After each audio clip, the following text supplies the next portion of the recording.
States government and the excellence and precision of the United States military. We have the military totally involved.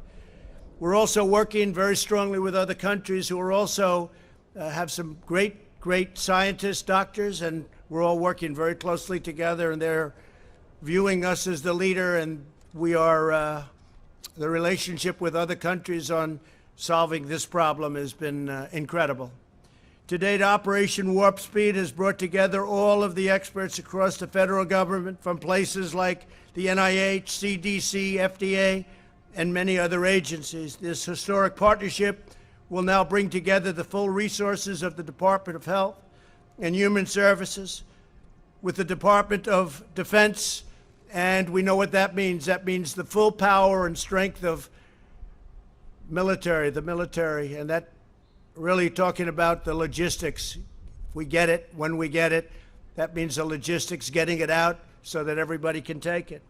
And today we're proud to announce the addition of two of the most highly respected, skilled professionals in our country, worldwide respected. Operation Warp Speed's chief scientist will be Dr. Moncef Slaoui, a world-renowned immunologist who helped create 14 new vaccines. That's a lot of our new vaccines in 10 years during his time in the private sector, one of the most respected men in the world in the production and really on the formulation of vaccines. Joining Dr. Slaoui as Chief Operating Officer will be General Gus Perna, a four-star general who currently oversees 190,000 service members, civilians, and contractors as commander of the U.S. Army Material Command. That means logistics. That means getting it out. We got to get it out there. So, General, thank you very much. And Doctor, thank you very much. It's great to have you on board. Really highly respected people. Thank you. These two outstanding individuals will provide more details following my remarks. In preparation for this initiative, experts throughout the government have been collaborating to evaluate roughly 100 vaccine candidates from all over the world. They have identified 14 that they believe are the most promising, and they're working to narrow that list still further. So we started off with over 100. We're down to 14, and we have some really interesting choices to be made. They're doing very well. Through Operation Warp Speed, the federal government is providing unprecedented support and resources to safely expedite the trials, moving on at record speed.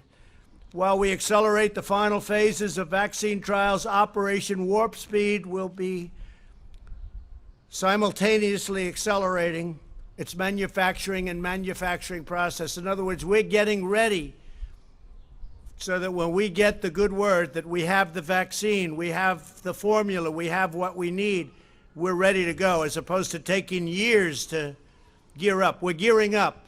It's risky, it's expensive, but we'll be saving massive amounts of time. We'll be saving years if we do this properly, and that's what we're doing. So we're gearing up on the assumption that we'll have in the near future, relatively near future, a vaccine.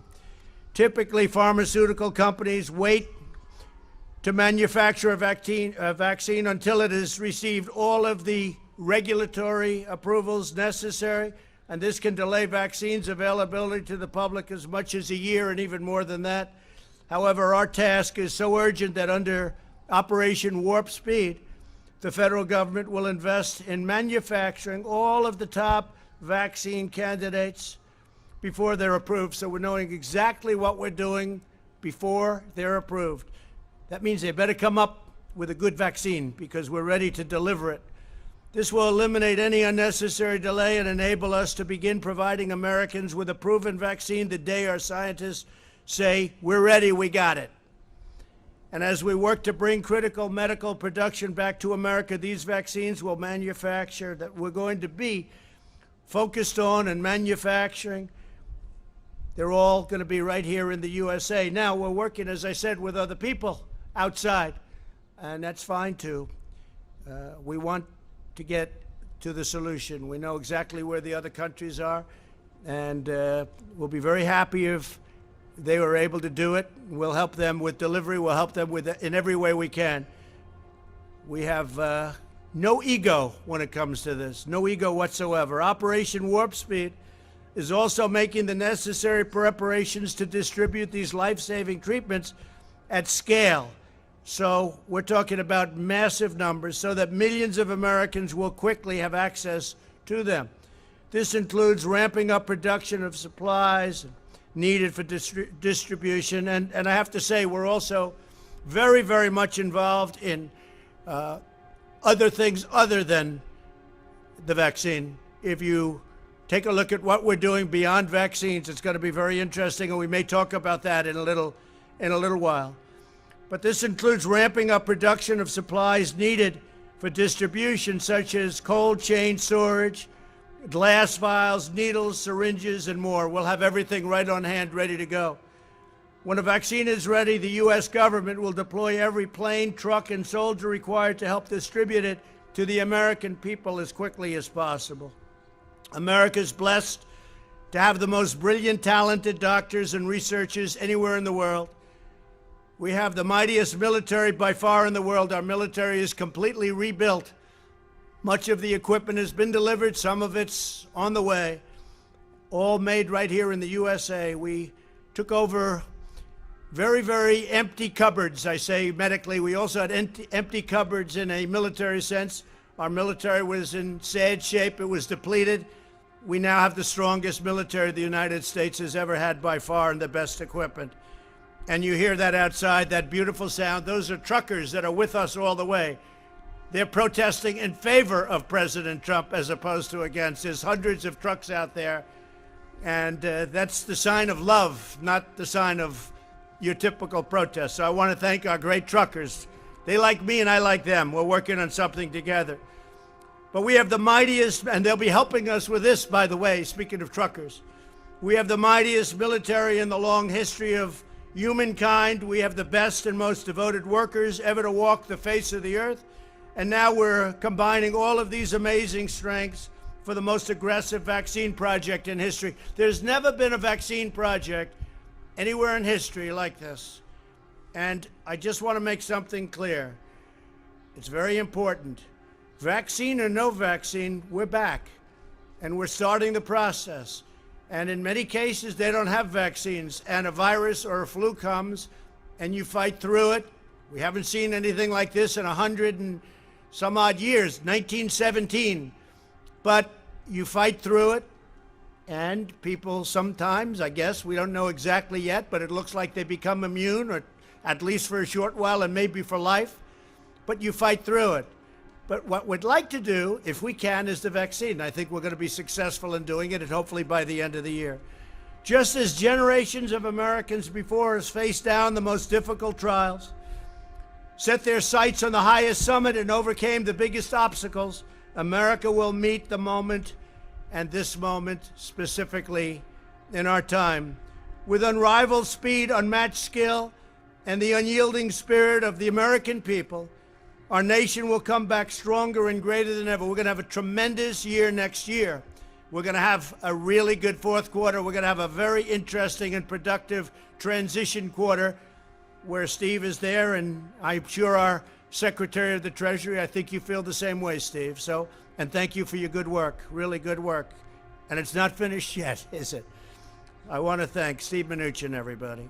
Now I'd like to ask Dr. Slowey and General Perna to come up and say a few words, followed by Secretary Azar and Secretary Esper. Thank you all very much. We're doing something that has never been done before. It's going to result in a tremendous end. I think we're going to come up with a solution to a problem like this country probably has never seen before. But it's an honor to be your president.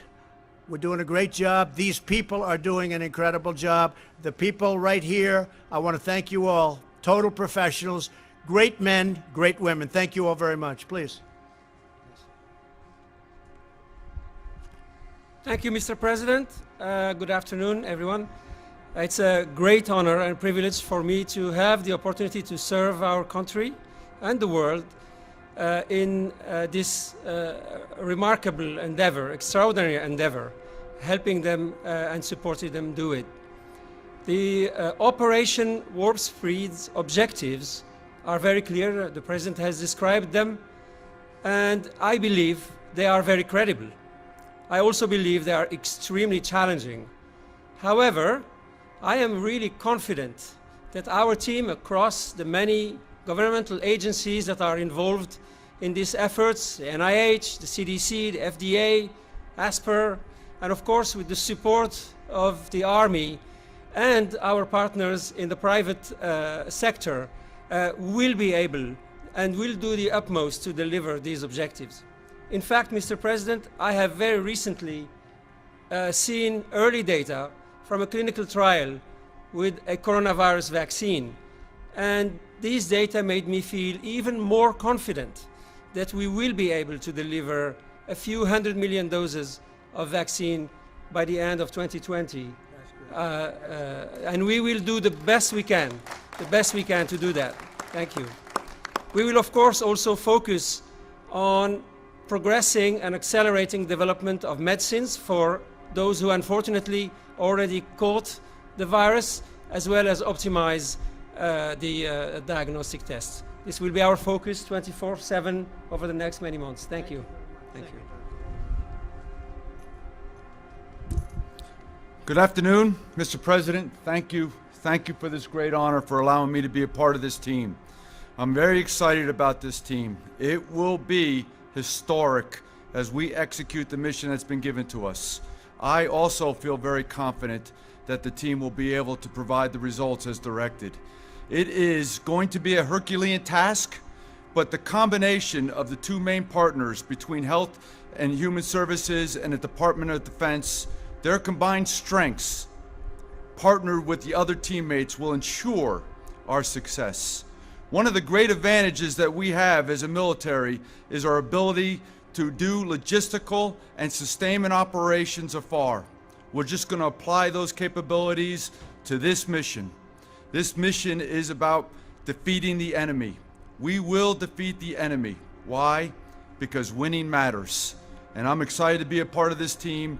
And Mr. President, thank you. Thank you very much, sir. Appreciate it. Well, thank you, Mr. President, for your leadership of this historic effort. Your vision for Operation Warp Speed, setting a goal of a vaccine by January 2021, will be one of the great scientific and humanitarian accomplishments in human history. Today, you're announcing the team that can get it done. Dr. Slaoui is arguably the world's most experienced and successful vaccine developer, responsible for some of the major recent breakthroughs in vaccines. General Perna oversees one of the world's largest logistics and supply chain operations, the one that keeps the Army running. 3 highly accomplished career HHS scientists will oversee each area of Operation Warp Speed. Dr. Peter Marks of FDA for vaccines, Dr. Janet Woodcock of FDA for therapeutics, and Dr. Bruce Tromberg of NIH for diagnostics. This is truly a dream team. We started work on each of these areas in January, and Congress has provided nearly $10 billion explicitly for this kind of research and development effort. Operation Warp Speed will integrate existing efforts that are coordinating vaccine, therapeutic, and countermeasure development, including NIH's ACTIVE and RADx initiatives. This week, HHS and DoD already announced new contracts to manufacture hundreds of millions of needles and syringes here in America for distributing an eventual vaccine. Finally, the President's efforts will ensure not only that we get vaccines, therapeutics, and diagnostics faster, but that we get large donations of the eventual products so they're affordable for the American people. So thank you, Mr. President, and thank you to all of the American scientists and inventors at HHS, at DoD, and elsewhere who are hard at work already. And I really want to express my personal appreciation to Secretary Esper and the Department of Defense, because this partnership is what's going to make this truly an historic endeavor. Thank you.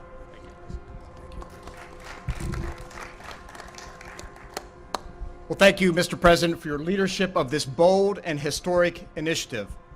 The Department of Defense is very excited and committed to working closely with our partners at HHS, across the government, and in the private sector to accomplish the mission we have been given.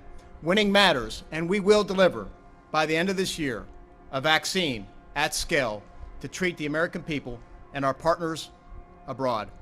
You know, the Department of Defense has been in this fight since day one, going back to January.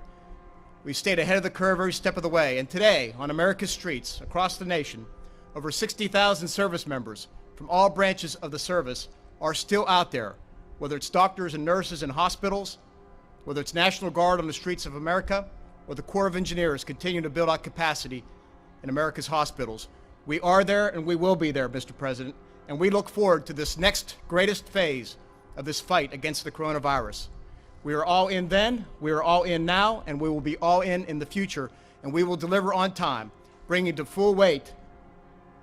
bear the full weight of the Department of Defense, all of our first-class, world-class researchers and scientists, our ability to manage logistics at scale, and our great distributional capabilities. We will deliver, we will win this fight, and Mr. President, thank you again for all that you've done. We will get the job done. I know you will. I know you will. Any questions, please? Yeah, go ahead. President, you said no vaccine. Vaccine or no vaccine, we're back. What did you mean by that? We think we're going to have a vaccine in the pretty near future, and if we do, we're going to really be a big step ahead, and if we don't, we're going to be like so many other cases where you had a problem come in, it'll go away at some point, it'll go away.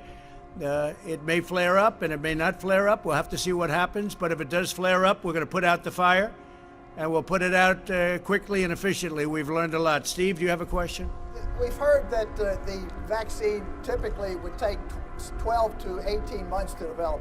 How can you do it in a speedier fashion? What makes you think this will work? Well, they started actually, I guess you heard, in January, early January, and they've been working on it. I know so many, and private companies have been working on it. The government's been working on it. So we've got the time because we put and they've literally been working 24 hours a day. So we've got the time, and we hope to be able to do something by the end of the year or shortly thereafter. But again, you know, it's not solely vaccine-based. Other things have never had a vaccine, and they go away. So I don't want people to think that this is all dependent on vaccine, but a vaccine would be a tremendous thing. And I will tell you, therapeutically or therapeutics, what's going on there is equally as impressive. We have some things happening. You know, we have the remdesivir from Gilead. We have other things that are very good. I think that a lot is happening therapeutically. I can't say that it's, relatively speaking, equal to what's going on with vaccines, but I think it's doing very well, very well. So therapeutics are a big factor. Yeah, please. Is there a global competition to develop this vaccine? Like if France develops it first, will they share it with us? Yeah, and we have that very well worked out. Whoever gets it is going to be very proud to give it and develop it. They've developed it, and we'll see what happens. We've got countries that are allies we have some countries, frankly, that aren't allies where we're working very closely together. So we're working together with many different countries. And again, we have no ego. We have no ego. Whoever gets it, we think it's great. We're going to work with them. They're going to work with us. Likewise, if we get it, we're going to be working with them. So it's very important. It's a very good question, actually. Yeah, please. Mr. President, what do you say to those business owners and other people who are really questioning the guidance that the CDC put out last night? There was a concern that it would be overly prescriptive. Now there's a concern it's not prescriptive enough. What are business owners to do? Well, I thought the guidance was very good. I've heard very good reviews on the guidance, and you know, the media will never be satisfied. If we gave you more description, that would be no good. If we gave you less, that would be no good. But I thought it was very good, and I've heard a lot of good things. Go ahead, please, Green. Mr. President, do you have a problem or any concerns? Do you have any concerns about the Abbott test, given some of the new numbers that have come out? No, Abbott's a great test. It's a very quick test, and it can always be very rapidly double-checked. If you're testing positive or negative, it can always be double-checked. But it's a very good test, very portable, very quick. Okay. And then what happens if China is the country that develops the vaccine? What happens if it's China? Will the U.S. still have access to that vaccine? I would say the answer to that would be yes. I would say the answer would be yes. Yes, go ahead, please. Do you mean a fully approved vaccine for everyone? Excuse me, you're going to have to remove it. You can't hear through you. Do you mean a fully approved vaccine for the entire general public or a partially approved vaccine for emergency use?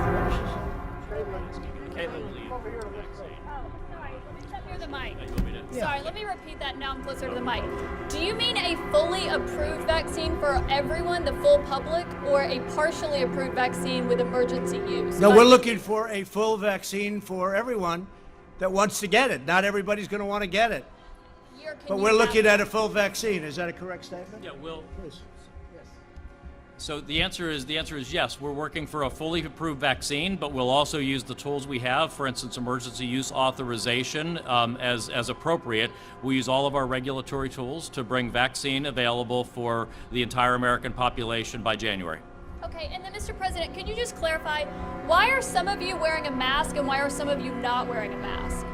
We've all been tested. I've been tested. We've all been tested, and we're quite a distance away, and we're outdoors. So I gave them the option. They could wear it or not. So you can blame it on me, but I gave them the option. We could wear it or not. Yeah, please. Available to the rest? Would a U.S. vaccine be available to the rest of the world at an affordable rate, at a low cost? The last thing anybody's looking for is profit in terms of what we're doing. Every company, they want to get it out. We've had that. We've had a great experience on Remdesivir. We've had a great experience on everything we've done. People are looking to come up with the answer. They're not looking in, typically they're saying, oh, how much am I going to make? How much? They really have been. There's been a great spirit on this. They want to get to the bottom of it, and I think we'll be able to do that. Mr. President, the Indian American community is appreciating your help in fighting the vaccine, coronavirus. What is your message to those 4 million Indian Americans here? So India has been so great, and as you know, your prime minister has been a very good friend of mine. I just got back a short while ago from India recently, and we're working very much with India too. And we have a tremendous Indian population in the United States, and many of the people that you're talking about are working on the vaccine too. Great scientists and researchers. Yeah, we're working very closely also with India. Correct. And say hello to your prime minister. Yeah, please go ahead. Thank you, Mr. President. What steps, if any, is your administration taking to ensure that the communities and the states that are hardest hit will have first access to the vaccine? Have these discussions been had, or are there any plans? Yeah, I think we've done a good job with that. Certain areas have been hit very hard, New York, New Jersey, et cetera, et cetera. Working very closely with the governors. We've worked with all of the governors. We've made a lot of people look very good with what we've done on ventilators, with what we've done on testing. We're working with all of the governors. We just sent a big transit package to New Jersey. I just spoke to the governor of New Jersey, who's a terrific person, by the way, I have to tell you, and I just told him a lot of money's coming your way for the transit. And also I spoke with the governor of New York, Governor Cuomo. We just had a conversation yesterday. We're sending them a lot of transportation money, so it's important. But we've had a very good relationship working with all of the states, regardless, all of the states. And if we do get fortunate enough, and I think we're skilled enough, but fortunate enough to have a vaccine, it'll get out fairly and quickly. Do you foresee that states that are hardest hit will have first dibs? So will like New York and New Jersey have? I think that makes sense, perhaps. Perhaps it does, but I would say probably. But I think they're all going to get well distributed. If you remember when we started, we had no ventilators. We had to make them, and we became a very major manufacturer of ventilators. Now we're helping countries all over the world with ventilators. We're sending them to many countries all over the world. When we started, we didn't have ventilators. I inherited nothing. I inherited practically nothing from the previous administration, unfortunately. Yeah, go ahead. Mr. President, it's been 3 months since you signed the China trade deal. Between what's happened with coronavirus and the lagging agricultural purchases, are you at any point considering reimposing additional tariffs on China or tearing up the deal in any other way? Well, I don't want to talk about it. I can say China is buying a lot of our product. But the trade deal, the ink was barely dry when this came in from China. So it's not like we're thrilled. Okay, go ahead, please. Mr. President, can I ask one more? Yeah. I'm wondering if you're standing by the nomination of Michael Pack to lead Voice of America after news that the D.C. Attorney General is... Well, I don't know what happened. I know that Voice of America is run in a terrible manner, terrible. They're not the Voice of America. They're the opposite of the Voice of America. And we have a man who is very good. I don't know, he's in the nominating process, but I'll have to check that out. Yeah, please. Thank you, Mr. President. If public confidence is the main thing of getting people back to work and back to schools and so on, is this even possible without a vaccine? How would it be possible without a vaccine? Public confidence. Well, I think a very big factor, frankly, is that very few people are, you know, we read about all of the very sad, very tragic. I've lost friends. Many of us have lost friends. We read about that and we see that, and that's what the news covers. But a very, very small, that's a very small percentage. It's a very, very small percentage. I say it all the time. It's a tiny percentage. The vast majority, many people don't even know they have it. They have it, or they have sniffles, or they have a very minor sign, and they recover. Not only recover, they probably have immunity, whether it's short-term, long-term, but they have probably immunity. And I think people have to understand that. That's why I think the schools should be back in the fall. I think that lots of things should happen. I don't think that you should have 70-year-old teachers back yet. They should wait till everything is gone. I don't think you should have a professor that's 65 and has diabetes or has a bad heart back necessarily, or somebody that's older than that. But we want to see our schools back. We want to see our country start to work again. We created the greatest economy in the history of the world, and we're going to do it again. And you're going to see that next year, and it's going to start. You'll start to see it in the fourth quarter, maybe even before that. Yeah. President, are you at all concerned about children or teachers who are in the school bringing it home to their families, to their spouses? I'm concerned about everything, and I'm also concerned about our country. Our country has to get back. And you know, what you're talking is when you are doing what we did with the shutdown, that causes death also. It causes massive depression. It causes drugs. It causes suicide. It causes a lot of problems also. No, our country has to get back to work again. And you see that just looking and reading everything that's happening. Our people want to get back. They want to get back. Yeah. Sir, do you have a plan to prevent the spread if you reopen? We do. We do. We have a great plan to prevent the spread, but that doesn't mean we're going to close our country for 5 years. Okay? Not going to happen. In the schools, Go ahead. Plan? The current death toll is about 86,000. At current, it's about 86,000. Yes. Do you think that's accurate, or do you think it's higher than that? I don't, or lower than that. I don't know. I don't know. Those are the numbers that are being reported. I assume they're correct. Unlike other countries, I mean, you have some countries, obviously, you have some that are very obviously ridiculous, but our numbers are accurate numbers. We don't do anything with the numbers one way or the other. Whatever it is, that's what we do. We take the numbers as reported. Do you have any indication that they could be lower than that? Oh, I don't know. I don't know. If they were, I'd be very happy if they were lower. I'd like to see numbers lower. I'd like to see no death at all. One death is too many. This should have never happened. This came from China. It should have been stopped in China before it got out to the world. We have 186, it's been updated this morning. 186 countries are affected. And each country that's affected is the same thing. Russia now is badly affected. France is badly affected. You look at what each country, and you can say affected or you can say infected. Either way you want to put it. But you look at these countries, look at Italy, and you look at Spain, and you look at all of these great countries in many cases, how they've had to fight through this. It's a terrible thing that happened. It could have been stopped at the source. It should have been stopped right at the source, but it wasn't. Thank you all very much. We appreciate it. Thank you. Thank you.